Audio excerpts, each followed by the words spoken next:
আল্লাহ পাক রব্বুল আলামিন সূরা জারিয়ার ভিতরে জানিয়ে দিলেন, ওয়া মা খালাকতুল জিন্না ওয়াল ইনসা ইল্লা লিয়াবুদুন।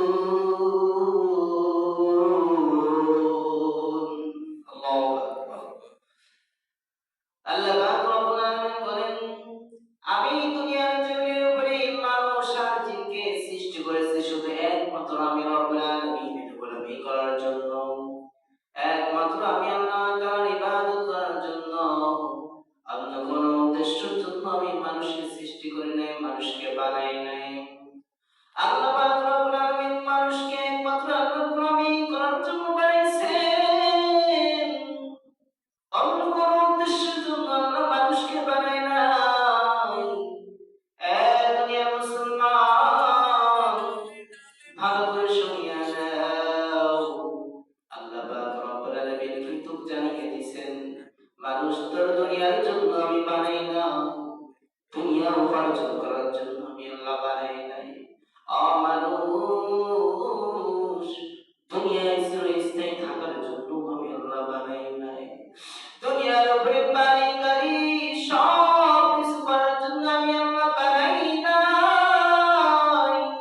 আমি আল্লাহ একমাত্র শুধু লিয়াবুদুন, শুধু আমি রব্বুল আলামিনের গোলামি করার জন্য আল্লাহ বানাইলেন। মানুষ আজ তুমি দুনিয়ার জমিনের উপরে আল্লাহকে ভুলিয়া গেছো, আল্লাহর নাফরমানি করা শুরু করে দিয়েছো। মানুষ তুমি ভাবছো চিরকাল দুনিয়ার উপরে থাকবা, না না, চিরকাল দুনিয়ার থাকার জায়গা নয়, এখান থেকে বিদায় নিয়ে চলে যেতে হবে। মানুষ তোমাকে একমাত্র আল্লাহ গোলামি করার জন্য বানাইলেন, মানুষ তোমার জন্য আল্লাহ তাআলা জান্নাত বানাইলেন। মানুষ তোমার জন্য আল্লাহ জান্নাত বানাইছে, অন্য কোনো পশু প্রাণীর জন্য জান্নাত বানাই নাই। বানাইছেনি? না, আল্লাহ বানাই নাই। মানুষ তোকে আমি আল্লাহ তাআলা ডাকতে বলে, মানুষ আমি আল্লাহ তোকে জান্নাত দিব, তুই যদি শুধু আমি আল্লাহর গোলামি করিস। আল্লাহ পাক রব্বুল আলামিন যখন এই কথা বললেন, মুসা আলাইহিস সালাম একবার আল্লাহকে জিজ্ঞাসা করলেন, ও তার মালিক, আল্লাহ তুমি মানুষকে এত আদর করে বানাইছো, অন্য কোন মাখলুককে তো বানাই নাই। আল্লাহ তুমি তো নিজে খালাকতু বিয়াদাইয়া বলে মানুষকে বানাইছো। আল্লাহ তুমি তো নিজ কুদরতি হাত দিয়ে মানুষকে বানাইছো, তবে মানুষকে তুমি আবার জাহান্নামে দিবা। আল্লাহ আল্লাহ মানুষকে কেন তুমি জাহান্নামের মতো নিক্ষেপ করবে? আল্লাহ আমি কি জানতে পারি? আল্লাহ তাআলা মুসা আলাইহিস সালামকে ডাক দিলেন, ও মুসা, যাও যাও, তুমি দুনিয়ার জমিনের উপরে কোথায় এক জায়গায় জমি চাষ করো, ধানের চাষ করো, গরু দেওয়াতে আছে গমের চাষ করো। মুসা আলাইহিস সালাম ওখান থেকে চলে গেলেন। যাওয়ার পরে যে দুনিয়ার উপরে জমিনের উপরে মুসা আলাইহিস সালাম ধানের চাষ করলেন। ধানের চাষ করার আগে মুসা আলাইহিস সালাম জমিটা সুন্দর করে, ক্ষেতটা সুন্দর করে পরিষ্কার করে নিলেন, দোয়া করে ধান রোপণ করলেন। মুসা আলাইহিস সালাম অনেক কষ্ট করার পরে ধান গাছে ধান রোপণ হইল। মুসা আলাইহিস সালাম সংক্ষেপে করে, বন্ধুগণ আমার ভালো করে শুনেন, সংক্ষেপে এই কথার মধ্যে বুঝে আসবে যদি লক্ষ্য করে শুনি। মুসা আলাইহিস সালাম কষ্ট করিয়া ধান গাছ সুন্দর করে লালন পালন করলেন, আগাছা পুরো দূর করলেন, সার দিলেন, পানি দিলেন, সমস্ত কিছু দিয়ে ধান যখন বড় হয়ে গেল, ধান যখন পেকে গেল, যাওয়ার পরে মুসা আলাইহিস সালাম ধানগুলো কাটলেন। কাটার পরে মুসা আলাইহিস সালাম ধান বাসায় নিয়ে চলে গেলেন। যাওয়ার পরে মুসা আলাইহিস সালাম ধান সব পরিষ্কার করলেন। পরিষ্কার করার পরে যে মুসা আলাইহিস সালাম যে ধানগুলো রতন, এই রতনগুলো ধানগুলো বাসার মধ্যে যে রেখে দিলেন এক জায়গায়, ভালো জায়গায়।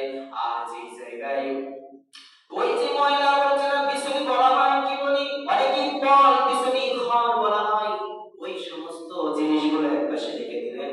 ধোয়ার পরে যখন মুসা আলাইহিস সালাম বাসার থেকে আগুন নিয়েছে, ওই যে পিছনে খড় বন ওইগুলো আগুন ধরায় দিলেন।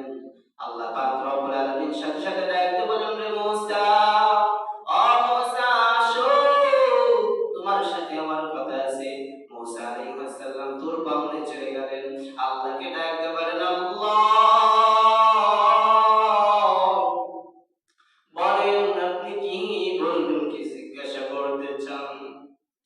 মুসা আলাইহিস সালামকে আল্লাহ জিজ্ঞাসা করেন, মুসা তুমি এত কষ্ট করে ওই ধানগুলো বপন করলে, বপন করার পরে পাতা হলো, পাতা হওয়ার পরে তুমি ওটা লাগাইলে আলাদাভাবে, চাষ করার পরে ধান পেকে গেল, বাসায় নিয়ে চলে গেলে, ধান তোমার কোথা থেকে হলো?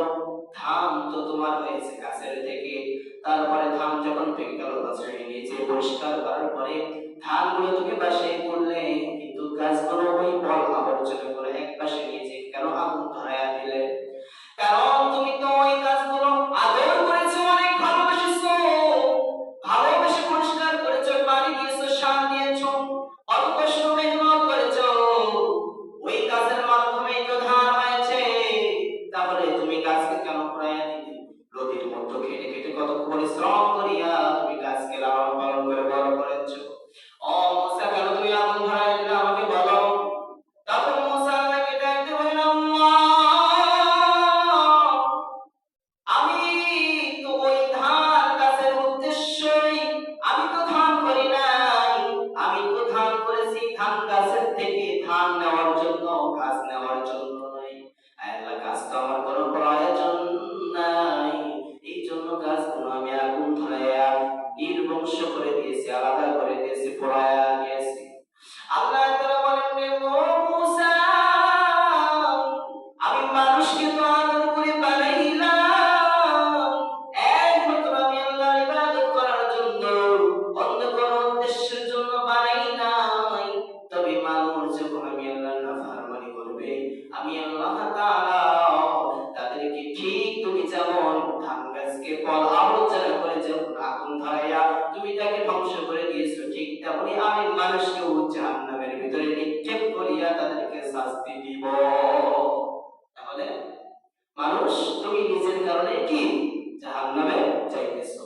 হে মানুষ, তোমার আজ আল্লাহ তাআলা হায়াত দিল, তোমার আজ আল্লাহ হায়াত দিল কিসের জন্য? বন্দেগী করার জন্য। কিন্তু আজ আল্লাহ নাফরমানি করে দুনিয়া থেকে তুমি বিদায় নিচ্ছ। তোমাকে জাহান্নামে ছাড়া আরেকজনে দেবে?